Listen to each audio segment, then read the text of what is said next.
Here at Reliable Power, we want to show you how to replace your inverter while demonstrating proper handling techniques.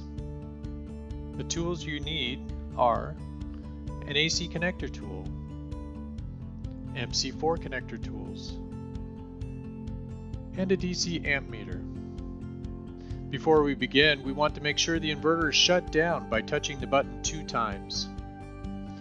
Once it is off, the green lights will stop rotating. Next, we will power down the AC switch.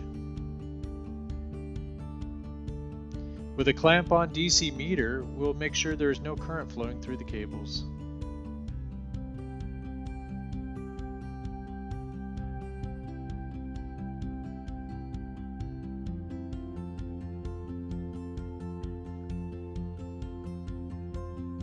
Use the MC4 connector tools to disconnect the wires and quickly pull apart as a precaution so that an arc cannot form.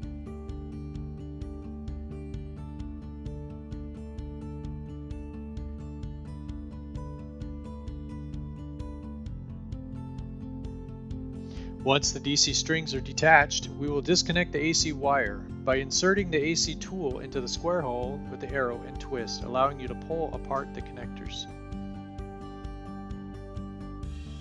If you're planning to send your inverter to be replaced or repaired, you will want to cover up the exposed wires and keep moisture from going into the inverter and damaging it. Remove the old inverter and place it aside.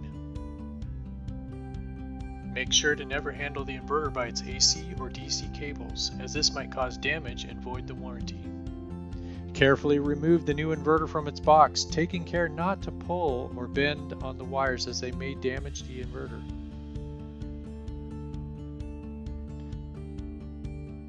Once you fasten your new inverter on, connect the AC cable and lock the collar by rotating. Next, connect the DC strings.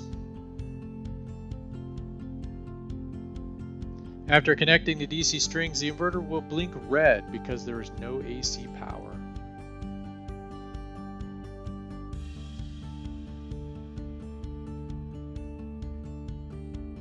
Switch on the AC and the system will sense power and run a test.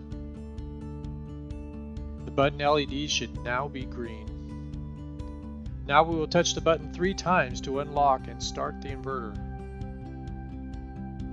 Once successfully installed, the inverter will automatically run an RCD ground fault check before starting production, and the light will rotate green. If the inverter blinks red and goes back to solid green, go back to make sure that the strings are wired correctly and not across the 2 inputs, have a strong connection, and that you don't have a ground fault. After inverters are installed, do not bend AC cables more than 30 degrees, as this might cause damage and void the warranty. Please give us a thumbs up and subscribe to our channel for more important updates. Thank you for watching.